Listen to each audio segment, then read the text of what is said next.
Up, up, up, up, up. Hey yo, let's go. Another week of the Smoke and Bear Show. We got my Woo! kitty, lovely Mary. How you doing, Mary? I'm well. How are you? Doing great. Portland has sunshine, folks. Portland, Oregon has sunshine today. And That's a after first. Is that yeah, the first of the year? it's borderline. The rainiest month in the history of Oregon was April. So think of how much rain we get in Oregon. So it was not fun. So I'm loving it. So everything's good. Everything's good. Preakness could have went better betting wise, but glad to see some connections get it done though. What a great weekend of horse racing last weekend, huh? It definitely was. And despite the heat, all the horses performed wonderful. I was expecting the heat to take a more massive toll on the horses and sweating and stuff, but all of them looked really good. I started watching Preakness coverage around 4 p.m. that day, and all the horses throughout the day looked wonderful, and none were too sweaty or looked dehydrated or anything. They ran well, and Yeah. congrats to early voting and Interstate Daydream, Black Yeah. Eyed Susan, and Preakness winners. Definitely, definitely. And, a little bit on this show today, we have trainer Duggan from the New York circuit. Got the horse of the week. We got some plays, giving out some winners. Man, let's have a good show and keep it rolling. And first, let's cheers to some winners of last week. We'll start with the Black Eyed Susan winner, Interstate Daydream. We got trainer Cox, Flurry, is it Flurry Stables? Flurry Racing Stables and Racing Stables, excuse me on that. And then we have the cheers to the Preakness winner with early voting with trainer Chad Brown is at Clairvoff Stables. And we got the jockeys, give them a shout out. We got Flo on Interstate Daydream and Ortiz on his first Preakness victory with early voting. Cheers to them. cheers to them. Whew. There's a Don Julio. And what's wonderful is next week, Staten Flurry of Flurry Racing Stables will be our guest, who is, like you just said, the part owner of Interstate Daydream, who won the Black Eyed Susan. So Sweet. we're Awesome. looking forward to that. Can't wait to have them on. That's good stuff. And the bets didn't go as planned, but a couple of my at least pace setups, went kind of played out. Let's start with the Black Eyed Susan. There's really no pace. The Interstate Daydream just sat off the speed and then made that one run coming home and just sat right there. Kind of it was just those two kind of just going, and it kind of looked like it just had the perfect setup. Made that one sweeping move, and it was just it was gone. No one was coming up there. The 10 made a late run, but 10 didn't have enough pace to run at. So it was a great ride by Flo to put him in that spot. Great training by Mr. Cox to have them all dialed in there, huh, Mary? Right. And my horse did not win, so I apologize. I apologize for my double there. Right. However, Mine flamed up with you. I think the thing with Interstate Daydream is I believe her last start before this was in the Ashland. So it was very hard to – she kind of got a little lost, I guess, in there because Nest became this big headline name. It's like Nest goes 4 wide in the turn and opens up for home. She even had more in the tank and everything going home. So to be in that race, she kind of got a little lost in name recognition there, but then she just in Black Eyed Susan and great price. I'm looking forward. 8 to 9-1. 8 to 9-1, I think. I'm looking forward to where she goes from here now. Where Brad's going with her now. You'll be curious to see what they do with her. And then we got the Preakness. Once again, almost the same type of race, kind of a paceless race, which I knew coming in. I said the 7 wasn't a go. I also said simplification, do not bet it's going to bounce. So that's about the only thing I did right was not bet simplification because I bet, I bet Epicenter. And I'm not the judge on a ride or not ride, whatever. I just knew there was no pace. And at the beginning, the shuffle back was just too much to overcome pace-wise for Epicenter there to get home. And what a ride by the Ortiz. It's, set off the trip again, and then just swoops them in and has enough in the tank for that one run home. It was a great ride great run by early voting. Just and with the mess, I'm kind of mad at myself because I liked Mo Dangle, and Mo Dangle snatched him up. Mo Dangle ran good at fourth or fifth in the Derby, so I should have went back to early voting to sleep on it. Horse goes off 5 or 6 to 1, one of those things. But I was all on Epicenter no matter what, though, in that race. What do you think about that race there, Mary? That was an interesting race, and I think early voting was, when you look back on it in retrospect, the most likely winner of it, because he was really set to win this race. He had eligible Derby points. He did not go for that. Yep. In the Preakness, and he excelled in the Preakness. I think that was very good. Yeah. I don't know. The race set up weirder than I thought it was going to be. Like you said, there was really no pace. It was kind of awkward, and Epicenter didn't get out of the gate the way that I thought he would.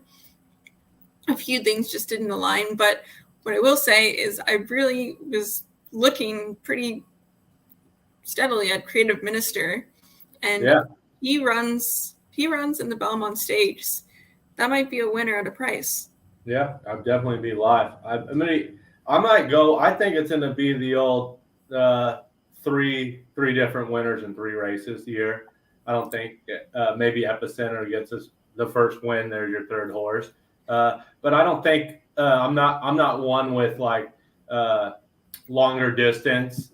A horse that like came up just short, stretching out isn't the answer to me. Always, people say, oh, if the horse had another, sometimes it is, they'll hit, but I'll still take some speed at Belmont. You want to be close at Belmont unless you got a special horse, unless there's a ton of pace. Belmont's a very, very tough track to win on. So it's going to be a great betting Belmont Stakes. And with Belmont, we do have the probable return of Rich Strike, our Derby winner. That'd How be do you cool. feel about that? I hope it would be good to see the horse run again. It snagged one of the 3 races, so you always want to see a horse that won the Derby. Want to see him run back. You just want to see what can happen. I totally get skipping the Preakness because of the pace setup. There just wasn't going to be enough pace for that horse's style. It has to be flying. So Epicenter got close with, but yeah. So I think Belmont maybe will be rested, maybe gets a little more stronger and fit. And I hope the horse comes back. It'd be awesome to see run. Right. I just think the Derby was set up for something kind of crazy to happen, and that crazy thing did happen with Summers Tomorrow, setting the pace at a ridiculous speed. The first quarter was the fastest in record-keeping history. Flying. I mean, Guido Barrio, of course, I always go to that horse. Guido Barrio is pretty fast. Number of buyers, speed buyers at 100, went and was not fast enough. And all the speed broke, and then right away, Guido wasn't fast enough to keep with all of them. You know what I mean? And that's why I knew Fenwick was just going to be a bust in the Preakness. It's just false speed. You know what I mean? That poor horse. But so yeah, they are, like you said, they were flying. It was a perfect setup for the horse, but the trainer that's a part of the game. You know what I mean? Trainer has that style of a horse, and then put him in the right spot, and had a great ride by the jockey connection. So hope to see that. Hope to see him come back there for Belmont. And touching on what you just said about Fenwick was the longest morning line odds when the post positions were drawn for the Preakness at 50 to 1. About 4 hours before the race, his odds were about 7 to 1. Yeah. Oh, I was watching. I was laughing. I didn't know if it was fake money that was going to go on the Epicenter late and come off Fenwick. So they maybe someone was messing with the board. I don't know. That's because I wouldn't have I didn't even want to bet simplification because of the pace for a closer. Fenwick, I knew was fake speed. If anything would, show. I even said it in the video last week, might show quarter horse speed and falter. the horse did. I don't barely finish the race. The poor horse. It barely. I feel bad. It barely got around the track. So I was kind of right on that. Kind of saw that coming. That's about it. But right, and the NBC commentators were talking about how this is kind of the Rich Strike effect. Yep. Bettors that are not necessarily super into horse racing are going to open up a program now that they know that the Derby winner paid 80 to 1 to win. Exactly. They want to throw their money on the longest shot on the board. Well, if Rich Strike can do it, why can't Fenwick do it? And it wasn't logical. It didn't make sense. And not that one. It was bizarre. It's bizarre. And I'm very interested to see how future bigger races that are televised like this are going to shape up on the tilt board. Yeah, with betting, gambling being more accepted nationwide. That's why I feel the opportunity for horse racing is now more that when I, aging myself, you couldn't just bet on sports. Me growing in my 20s and 30s, I couldn't place a sports wager unless I was in Vegas or Atlantic City, So this is what it was. So it's so different, so much more accepted now. And that's why I think the window for horse racing is now. And like that's why the board is if you don't know anything and you're just there kind of for entertainment, also, like you said, you're gonna take a shot on a price. If you're gonna spend a 20, you're probably gonna go, add on to a price rather than a favorite if you don't look at anything, which is fine, and that can help the better players. It's a poker kind of type style. The bigger poker got, you get different type of money in the pool that people that play a lot of horses, you generally want that money in the pool because you get a great price on early voting at 5 to 1, like we did. And we got a great sticking kind of with the Belmont area. We got a great interview set up here. Let's kind of hop into that here. Let me pull that up real quick. We had a great trainer, Duggan, took the time to come on with us here. It's been great to give us that time, Mary? Yeah, he was super fun, super chatty, and just a genuinely really great guy. Yeah, it was. I love that he just, you always, these guys are busy, so it's, I just love that they actually give us the time to do it. You know what I mean? So we just get this here pulled up, and we got this locked and loaded. Get our smokes going, get our drinks rolling, video clip coming here. And here we go.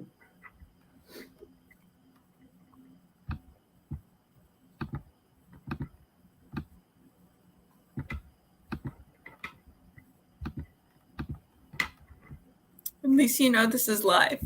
We always have technical difficulties. Right. We gotta have a little bit of realness here. So we really do. We keep it as real as possible for you guys. And we can trainer. Yeah, that's how it is. We're doing our best and just getting this uploaded here. It is being funny, of course. But on that note, we can't thank you guys enough, our viewers, for tuning in every week. We love doing the show. We have so much fun doing it, honestly. We're always talking during the week about different ideas and different angles to take with the show. So we really thank you guys, and we'd love your input on anything you want to say or tweet at us.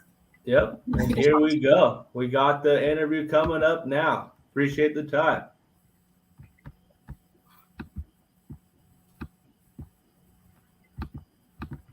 We don't have audio. The New York circuit here, sometimes down to the Parks area, but mostly the New York area. Really excited to have him on. I appreciate you taking the time out of your busy schedule. How you doing, sir? All is well. No complaints. Right? That's great, and I haven't seen a ton of, interviews with you, so I love that you took the time, and you've been running since 2005. I'm excited to get your insight. You have a couple great horses running here. What do you think, Mary? What do you got for a trainer here? Yeah, I really did love Drafted as soon as I saw him in the PPs and I was going through, and he came at a price. I think he paid just over $8, if I'm not mistaken, for a win, and it definitely made out on him. And my verticals as well, or horizontals Excuse me. So congratulations on Drafted winning the Grade 3 Run Happy Stakes.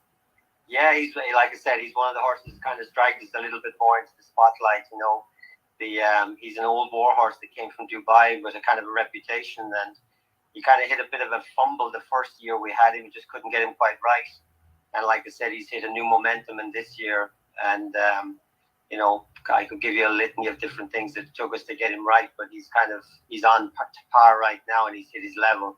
I don't know whether he's quite top class, but you know, he's top class in our barn. The Grade 3s are hard to find, and I'll take them any day of the week.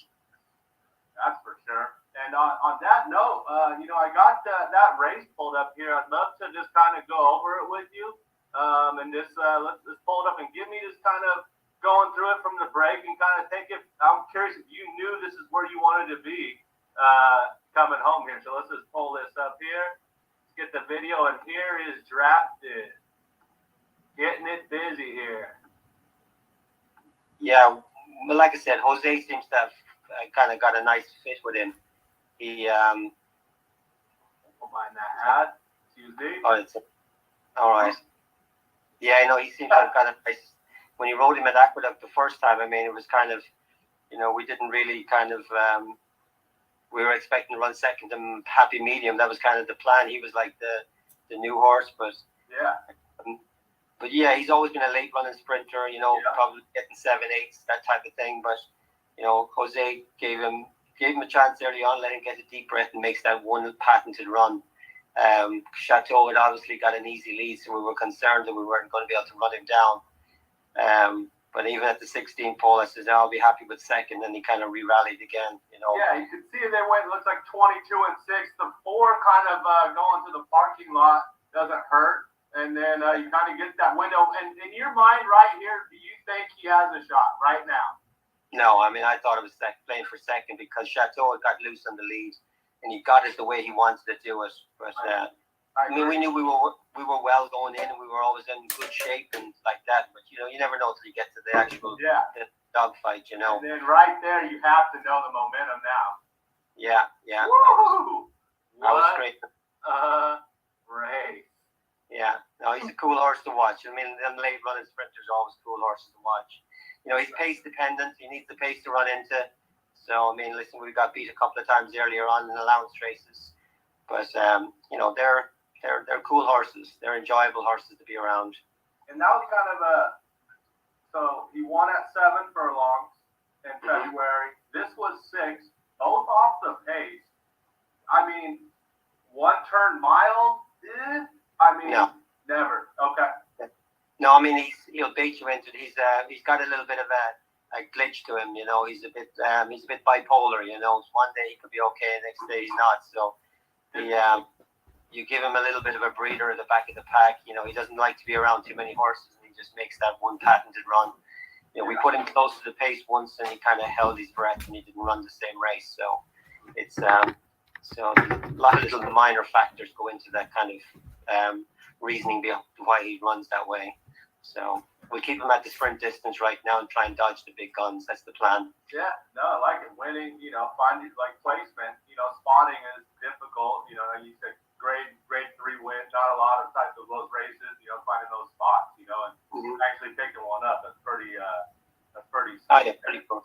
Well, you're not worried about a breeding deal. So basically we'll kind of dodge the big guns. Yeah.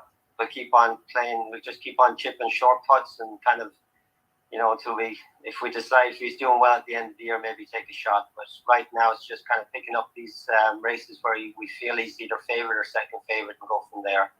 So there's no point in taking on Jackie's Warrior. Life is good. Yeah, there's some good ones. That's for sure. No. Are you no plans exactly? Are you just waiting to see some races that might open? Tentatively looking at the Mr. Prospector on June 4th at Monmouth, and then there's another one on the 2nd of July in Laurel, in Delaware. So they're both like, you know, minor stakes. So, and it kind of lets us avoid the big guns here in New York. I hear you. And you know, you gotta send them up to Monmouth. My favorite jockey, Jairo Rendon, came back from Columbia. I just won a couple. He won a stake with the Maker, some turf stakes back then when he was hot. But yeah, that's awesome that you that you have a great plan, great horse to have that opportunity to place it. It's good to have that horse. Hey, we have a second favorite possibly. You know what I mean? Mm-hmm.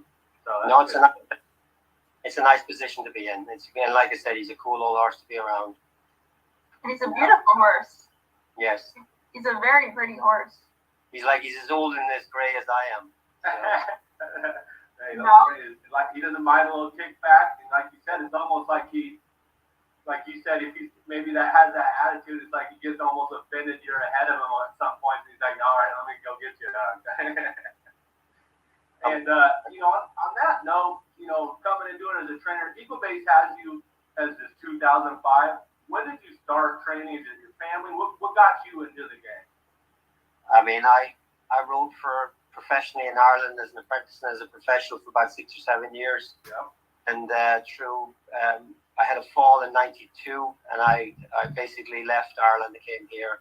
Okay. And spent a little time in California, then worked for Owen Harty, and then I came in and worked for John Kimmel in New York, and then basically when I went back to work for Owen Harty, when the 2-year-old operation finished with Owen Harty, I went out on my own. So we kind of fumbled our way through it for the first couple of years. Me and my wife, our main obviously, are in the operation together. And we had some good years and we had some shitty years. So, and, it's like any business, it's sometimes you're a genius, sometimes you're an idiot. So but we held our own. We're holding our own. We're not a big operation, but we hold our own. Mike, we should have known. We should have known if we brought the Irishman on that we'd have to use the explicit tag now. All right. That's what I'm talking about. I love it. Gotta break that. I already put it on there for YouTube. Yeah. Words are coming. Oh, yeah. I love it. You need to get a chance to edit it when you're finished anyway. Yeah, well, it's all good. I'm out here smoking a little bit anyway, so. we have fun on the show. I just like to poke fun. Cool. Sounds like a plan. I should have got my glass of wine out. Yeah, there we go. And, what is do you have it seems like you haven't veered too much, like you said. You've been pretty consistent, you have this plan each year to have this amount of horses ready to go, kind of, is that your deal? Like, I want to have this, I'm not going to go less or more. It seems almost exact, to be honest. I mean, I would have to kind of look at us as like a corner store. I mean, not like a Kmart. I mean, basically, when anyone does kind of well, what their first tendency to do is, if they want to go corporate, if they want to have 2 strings and stuff like that, and as anyone knows, that the product sometimes gets watered down unless you're a Chad Brown or Todd Fletcher or Christophe Clement who do it exceptionally well. There's a certain kind of person that can do it, and there's a certain kind of person that can't. And if you fall into that trap, sometimes the cost goes to the horse, and you just don't do the right job. And if you're not good enough at managing people and horses, the victim is the horse at the end of the day. So we try to keep it at a manageable race where we have fun, and it's fun to us, and it's fun hopefully for the clients, and like I said, we keep about 12 to 15 horses and at most, and that works for us. Yeah, like you get a good one, great. Yeah, exactly. And like you said, I would exactly compare you to like a high quality corner store. You know what I mean? Yeah. When you put out your product, wins. You win. You saw this year, you're on. Obviously, you have a couple of grades to help it. You're going to have probably one of your better years this last couple. Obviously, COVID, got a little weird, but besides 2009, I think you're about to have one of those 2009 years, would be my guess. I hope so. Yeah. I mean, listen, quality of horse is the key factor. If they're good enough, I mean, New York will sort them out fairly quickly. If you're not winning, you're jumping that bridge fairly quickly across the Monmouth and Delaware. That's the truth. You got to swimming with the big dogs in New York. You got, to be honest, I want this picture behind me is the Brooklyn Bridge, and I'm from Portland, Oregon. I'm 41, so nothing was really visible. I'd never even been there, but you always dream big. That's how I always do it. Like you said, like you're perfect. You last in the New York area. You're not. You dip down a little bit, but you've been sustainable. That's awesome. And there's some scars there, I promise you. Oh, there's gonna be scars. Thank that. And so for someone that horses obviously wants to, people age. You need new people to come in and fill the shoes.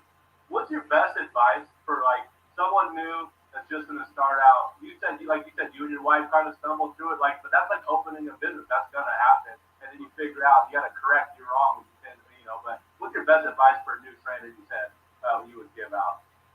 I mean, listen to me, there's a program at the moment, there's a Godolphin program at the moment where it has like all the people that are involved in racing. You apply and you go and you travel through the country and stuff like that. And I think that the best advice I can tell anyone is to travel and see how it's done on the other side.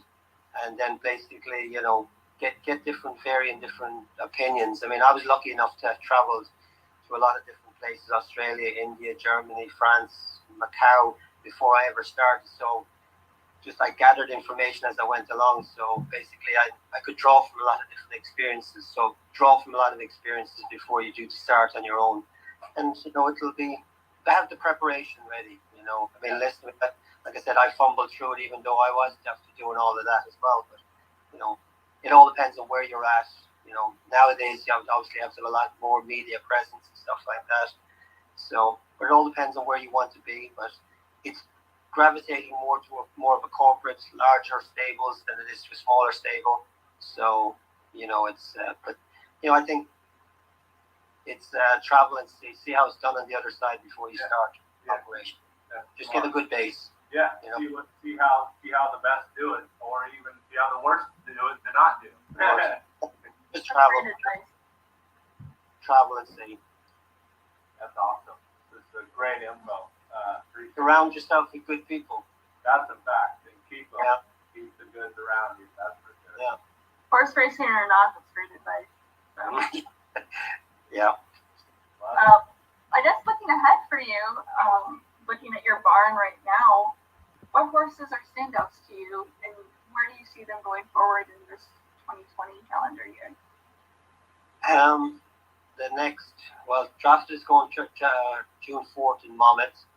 A horse that won Parks yesterday for me, King Cumbele. He'll probably go back to either Monmouth or go to back down to Parks again for like a PA bred stallions. And there's another filly called Snicket. She's gone through her New York conditions, so she's going to run probably on the 26th of June in the New York bred stake. Then the rest are all just kind of bread and butter horses. There's maiden 40s and kind of like myself, fumbling our way through it, trying to find our place, so. But then we run one on Friday that we claimed, Holiday Jazz. I ran her too far the last time, so she's back sprinting on Friday. I think she'll go close. And so that's kind of, we don't have a ton of horses, but, the ones that are there, there's about 8 or 9 of them there at the moment, so. But claimed one the other day from Chad Brown, so hopefully she'll turn out okay. Nice. So not like I'm going to improve 20 lengths off Chad, you're basically buying as is, it's like buying a used car, it's like I said, but she had some pedigree at Page, so if she didn't break it went astray, she had some Page, so that's kind of where we're at. So I won't take up all the page on all the horses that are in the barn, but they're all productive at the right spots. I like that. And I like that. I noticed the race Friday, actually, I think either two horses or for sure one horse won next time out of that race for Jazz on Friday. So I noticed that last time out, which I always love to see, handicapping. And I actually love your note. I actually love the spot. I'll probably be firing on it. I actually think Jazz is live. Just based off the horses, and it didn't really waste too much energy with that 3 buyer. So I mean, the last race there was a trainer error. I ran her too far. Yeah. I mean, it was just one of those deals where I was wrong, and like I said, we cut her back in distance right now. She's, where she finds herself speed wise, I don't know, but if I think she's good enough to be in the spot, if she's not, we'll find a spot for her. But I think she'll be competitive. She's training well enough to run well. Yeah. So that's all I can tell you on that. I like it. That's good stuff. Well, hey, I appreciate you taking the time. This has been great. We like to just keep that 30-minute window of the show to keep everyone's attention. I appreciate you coming on. This is great info. Stuff I always love learning and hearing this side of it. I'm going to be up in the East this summer, so I'll make sure to swing by and say what's up. Come and see us. Yeah, we're there. For sure. We're there. We'll put on one. I like it. Appreciate that. You have a good one, sir. All right. Thank you. Thank you very much. Take care. Cheers. Bye-bye. How great was that? Sorry about that technical error there. A little too big of a file to upload. Appreciate you guys sticking with me through that. But what a great interview, huh? Yeah, and like we were saying before, we're all live. We don't really do editing and stuff. So what you see is what you get with us. So that's kind of what makes us fun and low key. And we like just chilling back and having fun. And yes, that interview was absolutely wonderful. It was wonderful. And I really loved what he said about the corner store. That's just like a metaphor. I feel like that's going to stick with me for a while. Yeah. How, you know, he's coming up with this business on his own. Him and his wife are kind of just going through learning and they're doing this high quality like corner store type of thing where you know what you're getting and you have that friendly face and that personality and you can just tell he's just super friendly and everything. We loved having him. That was just a great interview. That was you don't hear. I've not heard from him, and you know his horses are generally live. Wins about the same amount of money each year. You know it's pretty cool to see that. And then some other cool horses to see. We got our horse of the week right here. Who we got here, Mary? So this is Andy R. He's on Twitter at Large Cat, and cat is spelled Katt. This is him with Lemon Drop Kid. And the top photo is going to be him in the winner's circle with Lemon Drop Kid and company in 1999 Travers. And then below that is him with actually Lemon Drop Kid just recently standing at Lane's End. That is cool. It is very cool. And you can even see a familiar face when he was much younger standing right next to the jockey there. That is Jose Santos Jr. That is him and his dad in the background. On the blunt. I didn't even notice that. Nice eyes. I knew it was Lemon Drop Kid in the photo, so I looked and I was like, I think that's Santos. That's awesome. What a cool photo. Huh? His dad piloted Lemon Drop Kid in the 1999 Travers. I love those horse racing photos. I didn't grow up around the track. We just had Portland Meadows. So, it's pretty, I love seeing that type of stuff. That's good stuff. And once again, we appreciate you guys sending these in. We love it, and let's get into some plays here for the week. You want to kick it off here, Mary? What you got for us this week? Sure. So we're back with some more pit threes. Let's go. Pick of choice, I guess. Yeah, I like it. Belmont will be running Friday through Monday because this is Memorial Day weekend. Yeah. So they won't be Monday running tomorrow. Racing. Woo, Monday racing. We love that. I love holidays racing and it's exciting. It tells me summer's coming too, which is super cool. Exactly. This is my pit three for race 1, 2, and 3 on Friday's card at Belmont Park. I went with the 2 and the 4 in the first race, and the 2 is the chalk, but the 4 just stood out to me, so I had to throw it in.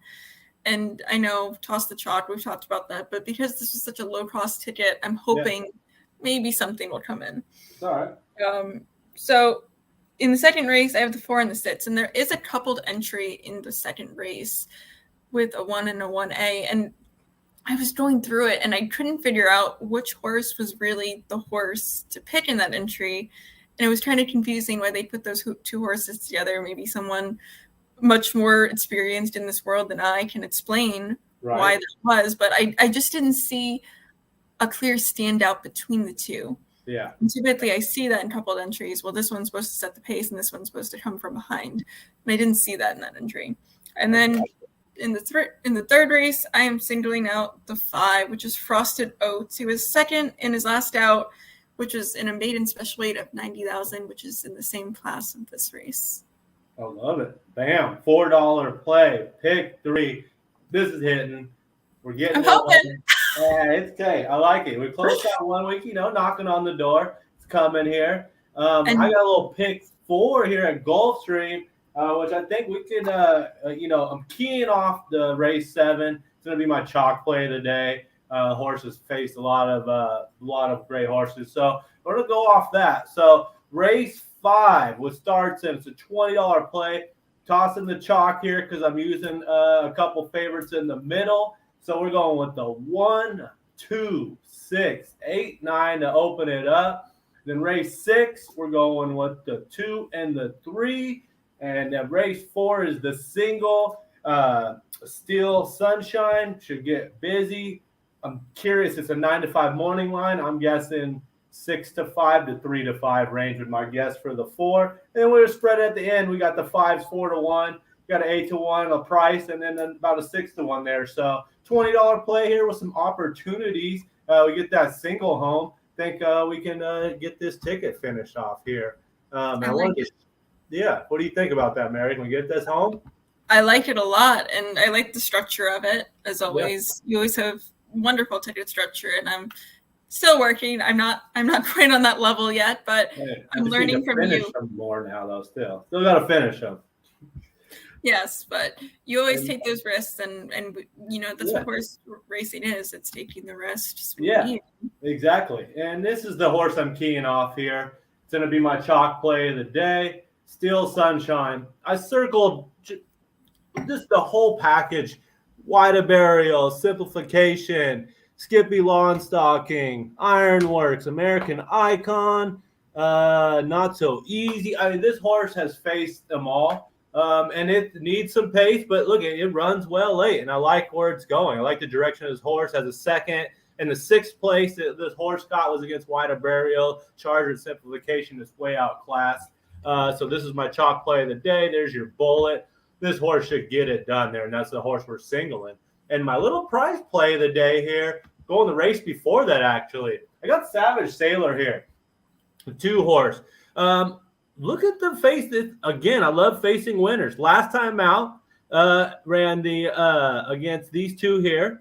And then it goes claim here from Larry Ravelli. Then it sees a little bit what it needed, didn't run anything, but then it runs a couple works. So the trainer saw what he needed to see after the claim, and then it faced a couple winners, so just wasn't ready, and it's keeping the horse at the same level. And I like the spot. ROIs are pretty good for Pitta's level. He's only winning at 6 or 8%. So right here you can see synthetic 12%, 10% there. 4%, 5%, jockey 8%. So that's right around his level. When he wins, it looks like his spot. So that's my little price play to maybe get a price there within that sequence. So those are 2 win bets that we should do for that day. And let's see if we can get those home there.